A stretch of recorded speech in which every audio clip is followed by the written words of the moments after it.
Cordial saludo. Esta presentación, este video se llama Modelamiento basado en la teoría de grafos, análisis de redes, conceptos básicos y ejemplo de aplicación en logística humanitaria. Es una presentación que está dirigida inicialmente a mis estudiantes de logística humanitaria, pero también a aquellos otros estudiantes e interesados en el modelamiento basado en la teoría de grafos y específicamente el análisis de redes. Grabo este video el 13 de abril de 2020 en la ciudad de Santa Rosa de Cabal, Colombia. Muy bien, el contenido de esta presentación entonces está dividido en bloques. Primero, hablar de conceptos básicos para modelar a través del análisis de redes. Y luego, una información ya más específica para los estudiantes del curso Logística Humanitaria, que al momento de grabar este video, pues están iniciando la fase 4 del curso de este periodo actual y luego pues seguir a la fase 5. Vamos a ver algunas instrucciones. Conceptos básicos para modelar a través del análisis de redes. Tenemos que empezar entonces hablando de qué es modelación, porque decimos vamos a modelar con análisis de redes, pero ¿qué es modelar?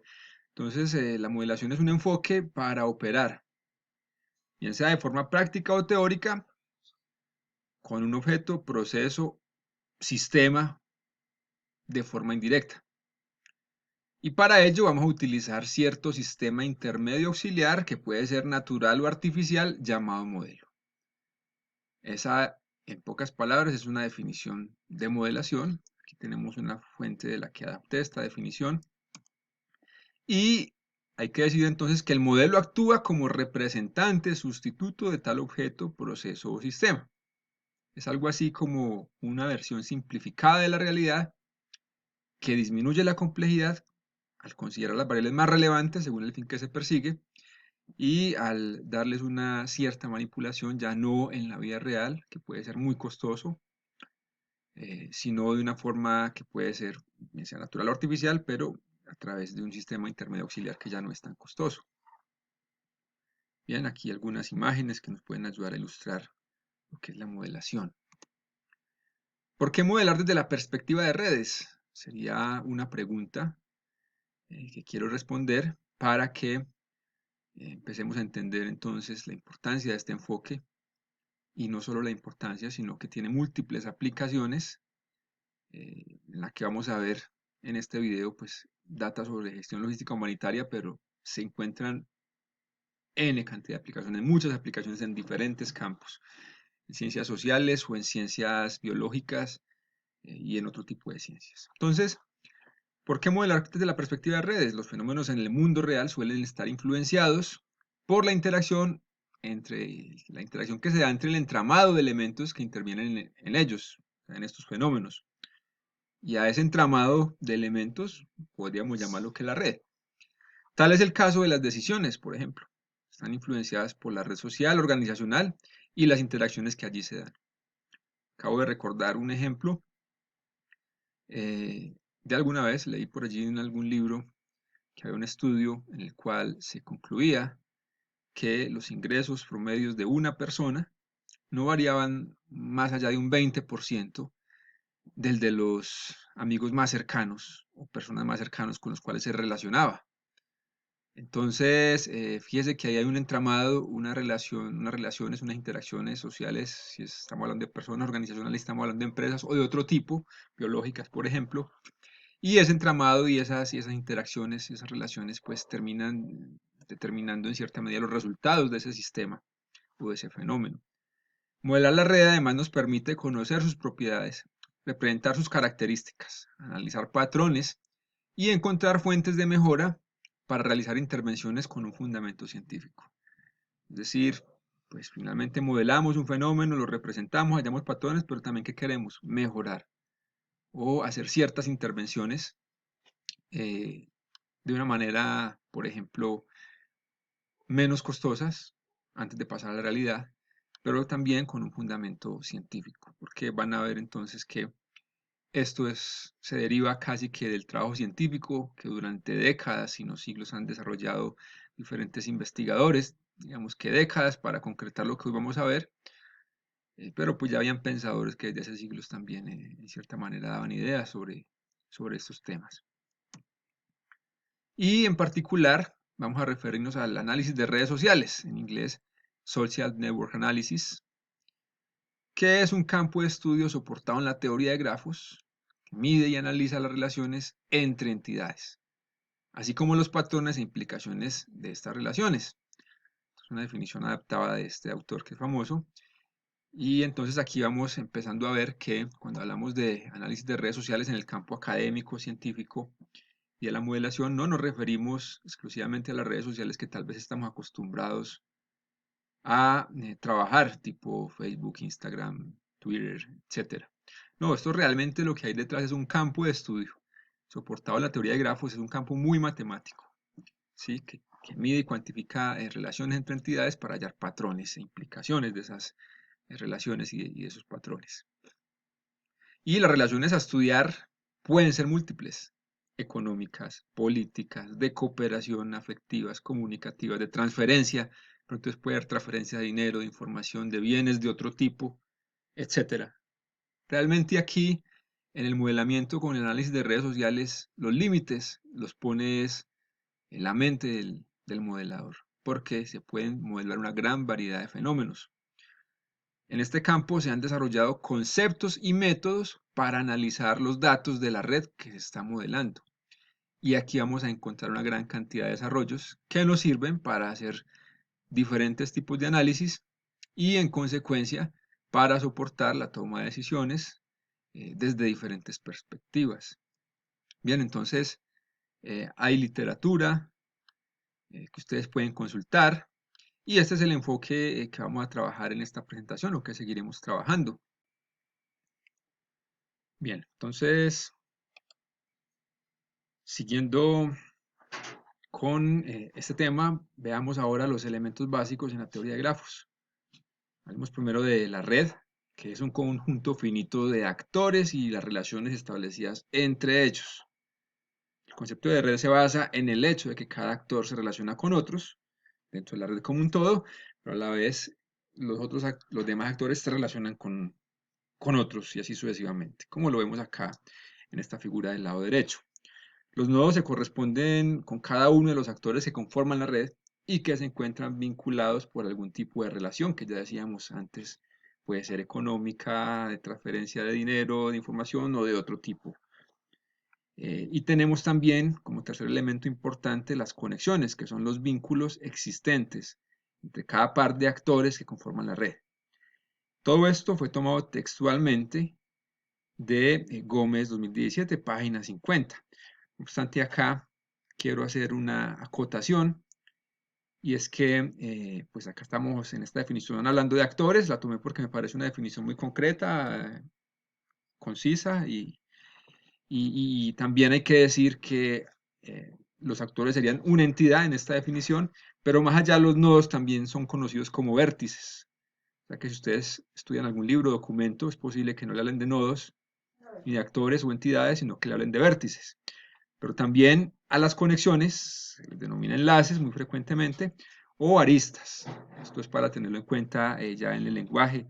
Se pueden encontrar cuando lean un autor u otro que se refieren a estos elementos de forma diferente, pero es fundamentalmente lo mismo. Miremos ahora entonces qué tipos de redes o de grafos hay. Según el valor de los enlaces, podríamos hablar de redes no valuadas y redes valuadas. Las redes valuadas son las no valuadas son las en las que los enlaces no tienen un valor específico. ¿Sí? Simplemente hay o no hay un enlace. Es algo así como de un tipo binario. ¿Existe o no existe un enlace entre un par cualesquiera de nodos?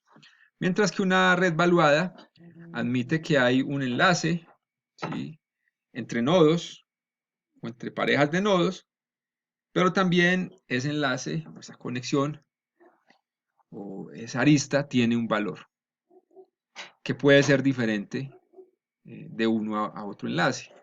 Y acá pues ya va a depender del fenómeno que estemos modelando.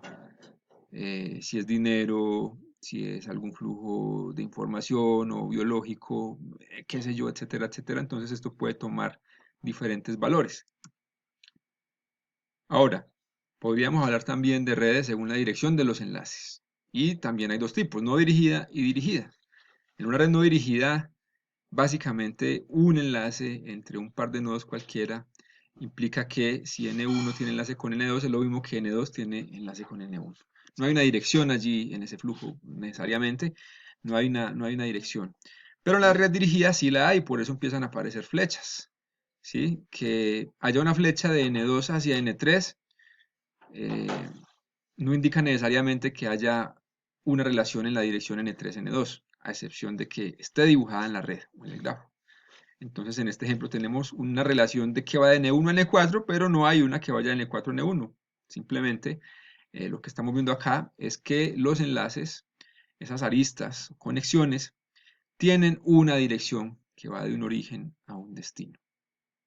Y eso puede ser de utilidad para diferentes fenómenos. Ahora, independientemente de si la red es valuada, no valuada, dirigida, no dirigida, hay unos indicadores que me ayudan a medir propiedades estructurales de la red. Y acá tenemos 3 de ellos, pero hay que decir que hay otros, que de hecho hay muchos más. En esta presentación, como es sintética, como son conceptos básicos, pues vamos a hablar de 3 de ellos. Y aquí, después de haberme tomado un agua, entonces, primero, diámetro de la red indica la distancia entre los dos nodos más alejados. También se le llama distancia geodésica. Esto me hace acordar del tema de los 6 grados de separación, que es, digámoslo así, ha sido una teoría, una hipótesis que se ha trabajado desde hace muchas décadas, por no decir que un poco más de un siglo, en el cual pues se espera que cualquier persona sobre la Tierra se pueda llegar a contactar o conectar con otra cualesquiera que puede vivir en otro país, pero es totalmente desconocida para esa persona, a través de máximo 6 enlaces, o sea, pasando 5 nodos intermediarios hasta llegar a ese destino.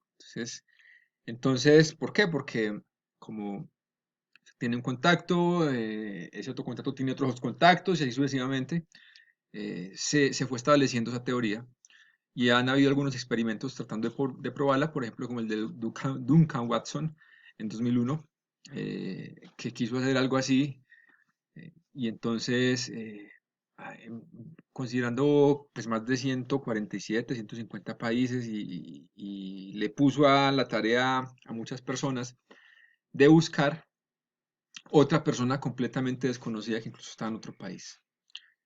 Y entonces esa persona primero buscaba un contacto, luego ese contacto le decía probablemente, yo no sé, pero probablemente otro amigo sí sabe, y se iba yendo hasta que en promedio le dio que una persona era capaz de encontrar a otra totalmente desconocida, haciéndose tránsito por 6 enlaces, ¿sí? Contactando un contacto, luego otro y otro. Entonces, también se han hecho más experimentos de otro tipo y han, digamos, obtenido otros resultados como 5, un poco más, un poco menos, pero digamos que está bien establecido. Duncan Watson en ese momento pues, publicó el libro 6 grados de separación. Entonces, el diámetro de la red va un poco a eso. ¿Cuál es la distancia máxima que yo recorrería en esa red? ¿Sí? Eh, ¿Cuántos enlaces?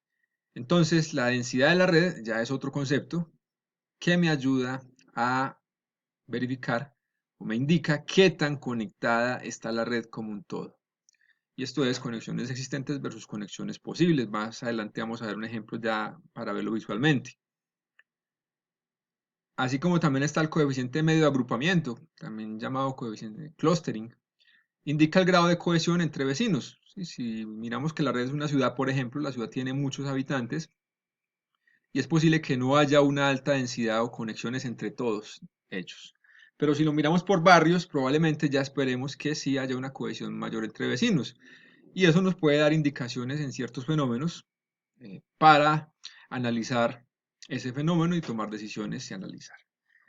¿Vale? Acá tenemos una tabla tomada de esta fuente. Dado que no tengo una diapositiva con referencias finales, decidí dejar toda la fuente completa acá, que nos puede ayudar un poco a interpretar esos valores porque la densidad de la red, el coeficiente medio agrupamiento, los podemos calcular entre 0 y 1, ¿sí? Van entre 0 y 1 normalizados. Hagamos entonces una exploración visual de estos indicadores. Aquí no vamos, como les decía, a entrar en matemáticas. El formalismo elegante y matemático lo encuentran los libros. Aquí vamos a ver un poco más práctico si se quiere. Y tenemos, por ejemplo, esta red, ¿sí? Compuesta de unos nodos, que ya no llame N1, N2, sino que lo llame A, B, C, D, E, F, G. Y entonces, si miramos que para ir de A a B, ¿cuántos enlaces recorremos? 1. Entonces tengo esta matriz acá que me dice que para ir de A a B tengo un enlace que recorrer. Para ir de A a C, entonces la distancia más corta para ir de A a C es 1, 2.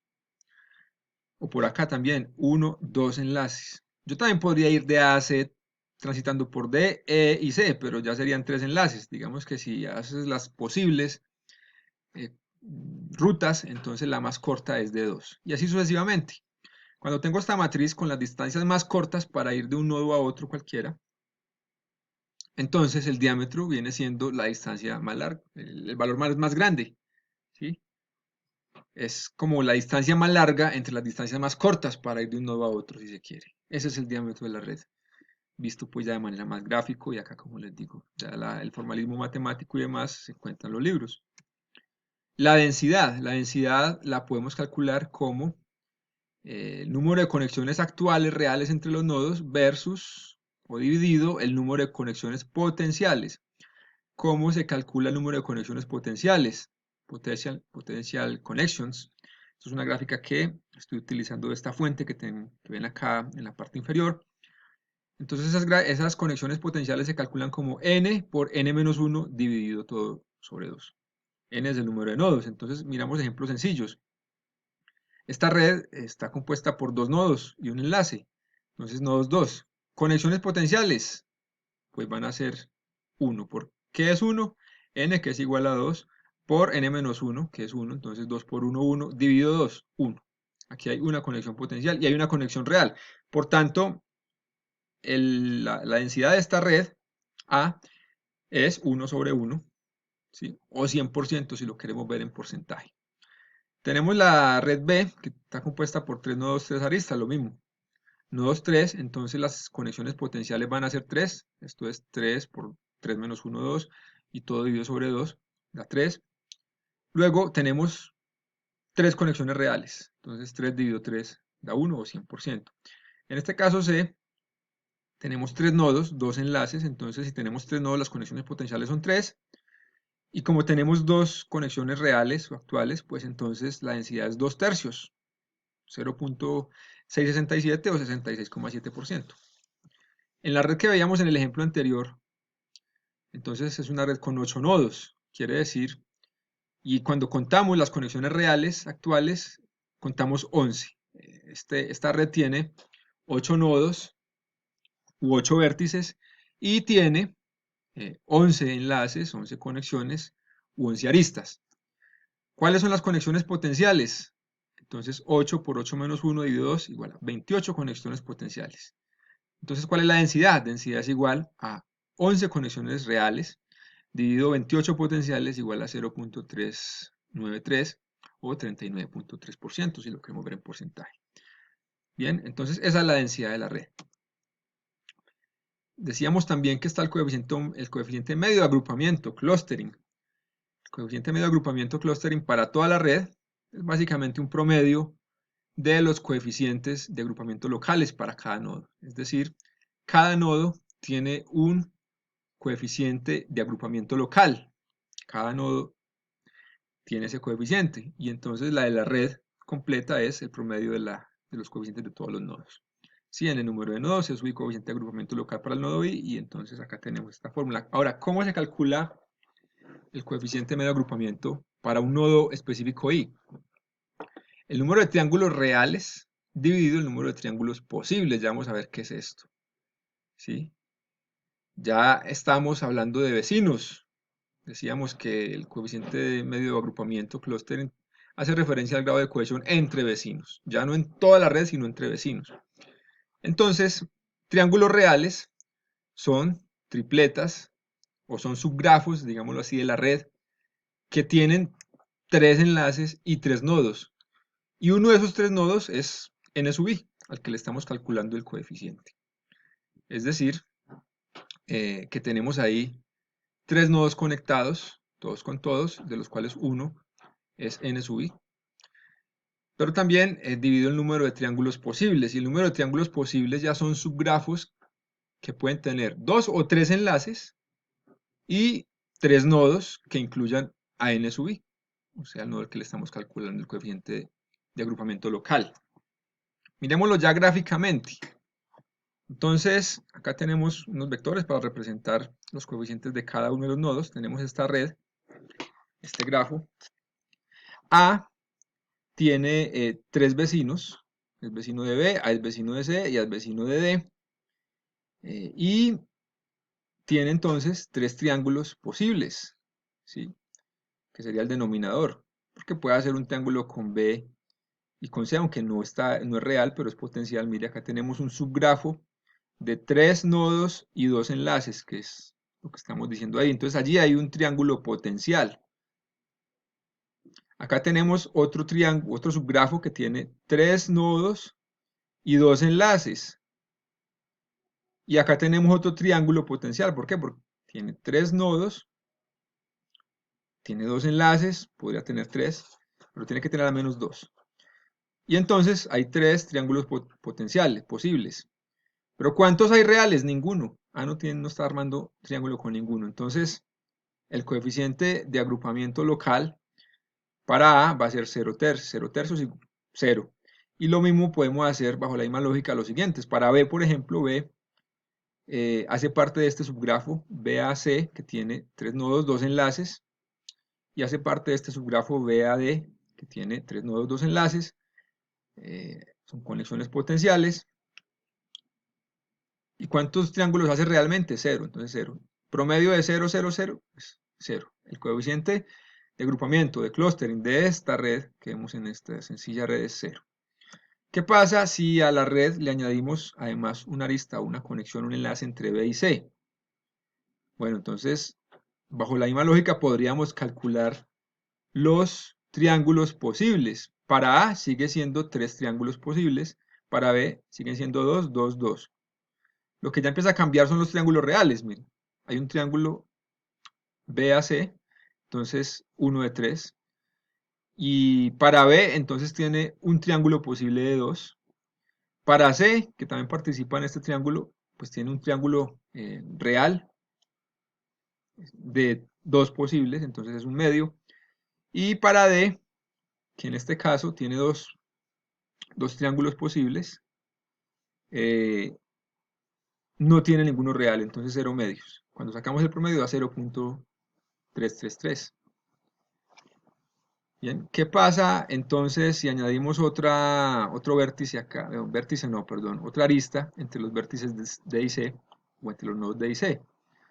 Que ya, si hacemos el análisis, todos los nodos podrían hacer potencialmente 3 triángulos. Perdón, sí, 3 triángulos.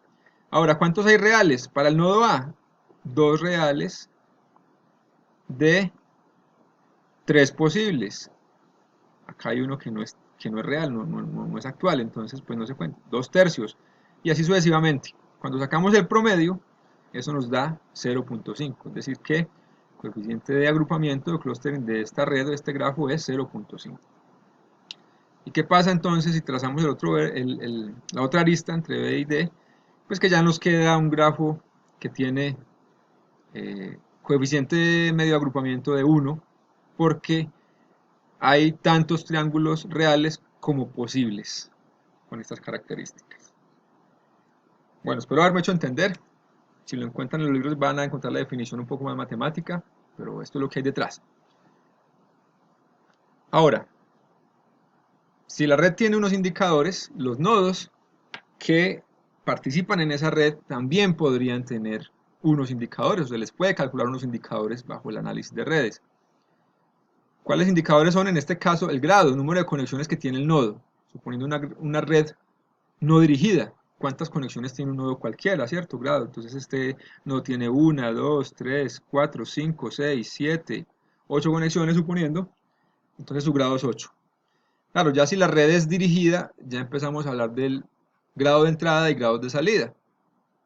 Pero bueno, eso es otra historia, muy relacionada. También está la intermediación, y es el grado en el que un nodo conecta o crea caminos entre otros nodos. Es decir, tiene cierto poder de intermediación, como el nodo que vemos acá.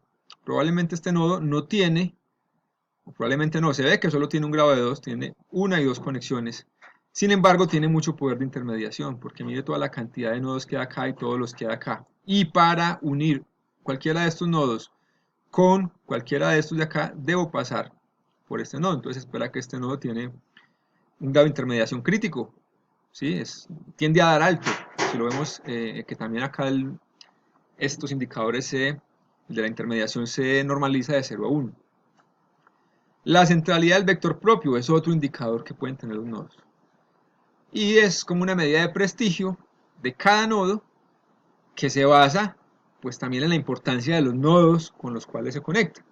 Es decir, no solo en su propia importancia, sino también en la importancia de los nodos con los que se conectan. Y entonces ejercen una cierta influencia muy fuerte en la distribución del grado en toda la red. Así que es una medida, se llama centralidad del vector propio y podríamos decir que es una medida de prestigio de cada nodo. ¿Vale? Hay más, solo que en esta presentación traigo estos tres que son pues muy comunes, tal vez los más comunes, pero como ustedes pueden ver incluso en esta imagen hay más y todavía hay algunos otros. Desde el análisis de redes también podríamos hablar o hacer identificación y análisis de comunidades. Es decir, si acá tenemos esta red que tomo de esta fuente, en la página 86, aquí en la página 79 creo y 86, todo mal aquí escrito, pero ¿qué es? Que tenemos una red en este caso que tiene 35 nodos, ¿sí? 36, bueno, y aplicando ciertos desarrollos que hay de algoritmos, podríamos clasificar esos nodos en tres grupos o en tres comunidades, ¿vale? Entonces es el análisis de comunidades que se puede hacer, análisis de redes, que sería el equivalente en estadística a hacer análisis de clúster, es decir, dividir una población en subconjuntos. Y bueno, ya después el análisis posterior tendrá que permitir identificar cuáles son las características de estos nodos, porque quedaron en una comunidad, y de estos otros porque quedaron en otra. Eso ya dependerá del fenómeno particular. Seguramente entonces usted va a empezar a ver patrones allí que permiten identificar similitudes entre estos nodos y entre estos y entre estos. Muy bien, decíamos que íbamos a ver aplicación de logística humanitaria. Y entonces, pues la logística humanitaria partamos diciendo que busca minimizar el sufrimiento humano ante la posible ocurrencia de desastres. Los desastres nos han acompañado a lo largo de toda la humanidad y nos seguirán acompañando, como quiera que hay desastres que no son ni siquiera predecibles, como un terremoto. Un terremoto pues causa un desastre típicamente, pero no podemos todavía prever cuándo va a ocurrir un terremoto, aunque hay mucha investigación al respecto, todavía no hay un modelo bien confiable que me permita predecir cuándo va a ocurrir un terremoto. Entonces casi que los desastres nos van a acompañar siempre, nos han acompañado y nos van a seguir acompañando. Y entonces la logística humanitaria busca minimizar el sufrimiento humano, porque en esos desastres hay sufrimiento de diferente índole y hay víctimas, mortales o no mortales, pero hay muchas víctimas en algunos casos. Entonces la logística humanitaria se desenvuelve mediante la interacción entre actores que cooperan. Dado que antes, durante o después de la ocurrencia de un desastre se requiere la acción coordinada entre diferentes nodos o entidades, organizaciones, en este caso, puede ser el gobierno, pero el gobierno a lo mejor puede tener varios nodos, un alcalde, un gobernador, una secretaría específica, o están los hospitales, las fuerzas militares y de policía típicamente intervienen en la atención de desastres, ONGs, la misma iglesia, y etc. Entonces fíjese que en atención a ello, modelar la logística humanitaria bajo la perspectiva de redes es pertinente y es el ejemplo que estamos trabajando y que da vida a esta presentación o a este video. Entonces, Muy bien, hay un ejemplo práctico que ya no lo vamos a ver en este video, sino que yo los motivo a ver en otro video que pueden consultar en el siguiente enlace, la aplicación de los anteriores conceptos a un caso de logística humanitaria utilizando el software Gephi, porque acá vimos ejemplos casi que lo que llaman pruebas de escritorio, pequeños, manejables para hacerlos manualmente, pero cuando la red ya se hace más grande, eso es casi imposible hacerlo manualmente. Entonces tenemos el software y el software tiene algoritmos detrás que nos ayudan a hacer todos esos cálculos, pero antes de utilizar el software, pues está bien conocer qué es lo que vamos a interpretar como resultados de salida del software, que fue lo que acabamos de ver.